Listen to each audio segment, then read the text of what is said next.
M news కి స్వాగతం. పశ్చిమ గోదావరి జిల్లా ఆచంటలో ప్రజల వద్దకు పితాని ఎన్నికల పాదయాత్ర నిర్వహించారు. ప్రజల నుంచి అనూహ్యమైన స్పందన వస్తోంది. యువకులు, మహిళలు, వృద్ధులు పితాని సత్యనారాయణకు నీరాజనాలు పలుకుతూ పూల వర్షం కురిపిస్తున్నారు. ఈ సందర్భంగా బాలంవారిపాలెంలో మాజీ మంత్రి టీడీపీ పోలిట్ బ్యూరో సభ్యులు పితాని సత్యనారాయణ మాట్లాడుతూ ఆచంట్లో అరాచక పాలన సాగుతుందని, గ్రామ పంచాయతీ నిలువున అవినీతిమయంగా మారిందని ఆరోపించారు. బాలంవారి చెరువును కక్షపూరితంగా వాతావరణంలో బీడు చేశారని, స్థానిక శాసనసభ్యుడు అరాచకం అంతమందించాలంటూ విజ్ఞప్తి చేశారు. స్థానిక ఎమ్మెల్యే కుల ద్రోహి అని కుల పెద్దలు వెళితే అసహించుకునే ప్రజా ప్రతినిధి రంగరాజ్ అన్నారు. రాబోయే ఎన్నికల్లో అవినీతి పరుడైన అరాచక పాలకుడైన రంగరాజును గద్దెదించి ప్రజాస్వామ్యాన్ని పరిరక్షించాలని కోరారు. స్థానిక ఎమ్మెల్యే నుంచి ముఖ్యమంత్రి జగన్ రెడ్డి వరకు అరాచక పాలన సాగిస్తున్నారని గుర్తు చేశారు. రాబోయే ఎన్నికల్లో తెలుగుదేశం జనసేన ఉమ్మడి అభ్యర్థి సైకిల్ గుర్తుకు ఓటు వేసి అత్యధిక ఓట్ల మెజార్టీతో గెలిపించాలని కోరారు. తెలుగుదేశం జనసేన ఉమ్మడి ప్రభుత్వంలో అభివృద్ధి సంక్షేమం ప్రతి ఒక్కరికి అందజేస్తామని హామీ ఇచ్చారు. పవన్ కళ్యాణ్, చంద్రబాబు నాయకత్వంలో అభివృద్ధి సాధ్యపడుతుందన్నారు.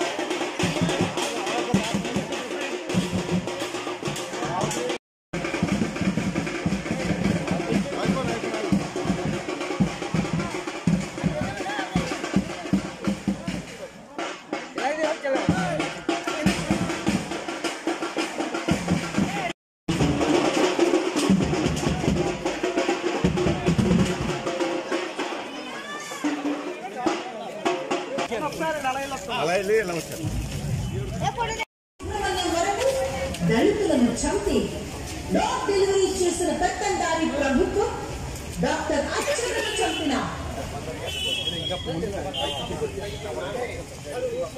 ఇదేంటే ఎలా తినాలా వచ్చేస్తా అంటే రైలా పక్కన ఇదే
మర్చిపోయినమ్మ తల్లి బంగ తల్లి 35,000 ఓట్లకి ఎలా మన పేరు తెస్తున్నాను కదా 35,000 ఓట్లు మెజార్టీ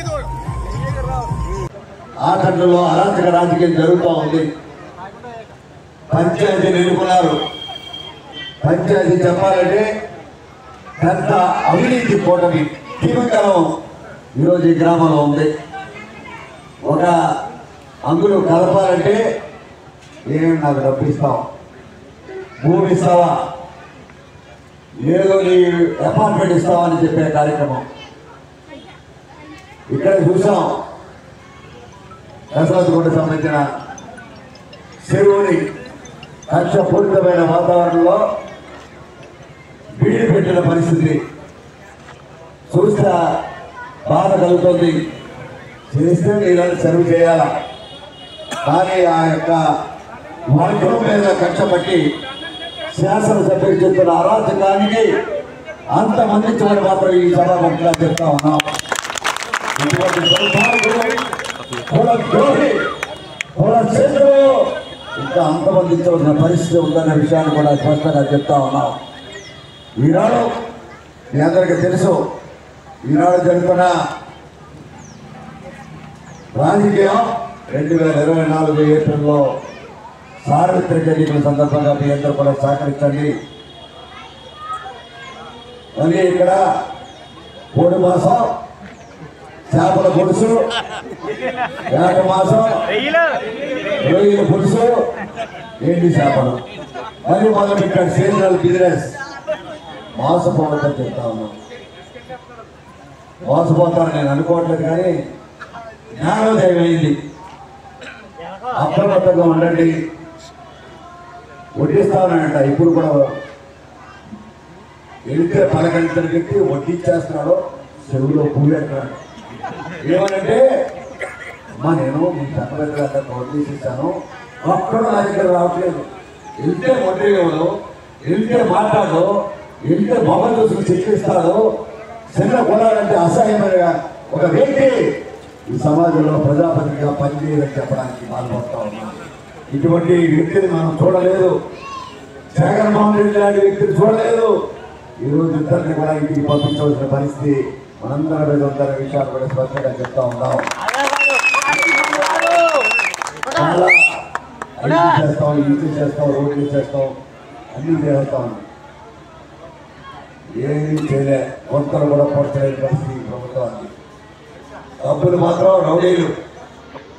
మండలానికి ఒక లీడర్, ఇక్కడ ఈ పట్టణానికి ఒక లీడరు దోసుకోవడానికి వాటాలు శాసనసభ్యులు కూడా వాటాలు ఇస్తున్న సందర్భంగా, మా బహిర్గతమైన సందర్భంగా తీవ్రంగా ఖండిస్తున్నాం.